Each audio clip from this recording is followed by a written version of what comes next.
శివాయ. వీక్షకులకు ప్రేక్షకులకు హిందూ భగవద్బంధులకు సనాతన ధర్మ వీక్షకులకు ప్రేక్షకులకు మహాశివరాత్రి పండుగ శుభాకాంక్షలు. మనిషి జీవితం అంతా కూడా పంచభూతాలతో మమేకమవుతుంది. భూమి, నిప్పు, నీరు, గాలి, ఆకాశం. శివ పంచాక్షర మంత్రం కూడా 5 అక్షరాలే. మనిషి జీవితం అంతా కూడా శివై చుట్టూ తిరుగుతుంది. ఈ యొక్క సంవత్సరం 500 సంవత్సరాల తర్వాత మన హిందూ ధర్మంలో మొట్టమొదటిసారిగా శ్రీరామనవమి కళ్యాణ కార్యక్రమాలు, శ్రీ రామస్వామి వారి యొక్క రామలల్లా విగ్రహ ప్రతిష్ఠ అయిన సందర్భంగా భక్తులందరికీ తులాభార కార్యక్రమం ఏర్పాటు చేయాలనేటువంటి సలహా ఇచ్చినటువంటి మా మొగలపల్లి ఉపేంద్ర గారికి ప్రత్యేకమైన ధన్యవాదాలు.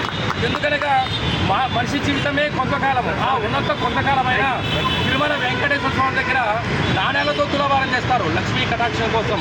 మనకు నిన్న మొన్న చూసినట్టయితే మనము భారతదేశంలోనే కని విని ఎరుగని రీతిలో జరిగినటువంటి సంవత్సరాల జాతర దగ్గర బెల్లాన్ని తులాభారం చేస్తారు. అష్టకష్టాలు తొలగిపోయి అష్టైశ్వర ప్రాప్తి కోసం. వీటన్నిటిని దృష్టిలో పెట్టుకొని లింగ పురాణంలో, శివ పురాణంలో రుద్రాక్షలు తులాభారం చేసుకోవడం వల్ల మనస ఉరస శిరస దృష్ట్య మనస పాదాభ్యాం కరాభ్యాం ప్రణమోత్సాంగం ఉచ్యతే అన్నట్టుగా, తండ్రి ఇవి నువ్వు ఇచ్చావు తల్లిదండ్రుల ద్వారా, నా తల్లిదండ్రులు నువ్వే కనుక నన్ను కాపాడే బాధ్యత నీవే కనుక మనసా వాచ కర్మణ నేను సాష్టాంగ నమస్కారాలు, నా అవయవంతో సంపూర్ణమైనటువంటి నేను మీకు శిరస్సు వంచి నమస్కారం చేస్తున్నాను.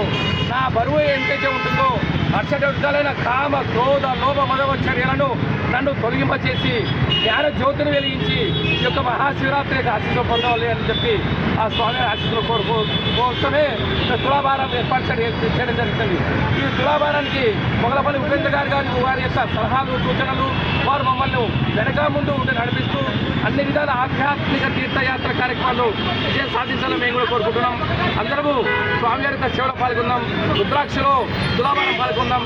ఈ తదంతర యొక్క రుద్రాక్షలను ప్రతి ఒక్క హిందూ బంధువులకు ఉచితంగా కూడా అందజేయడం జరుగుతుందని కూడా చిన్న విన్నపం. అందరము పాల్గొందాం, స్వామి గారి ఆశీస్సులు పొందుదాం.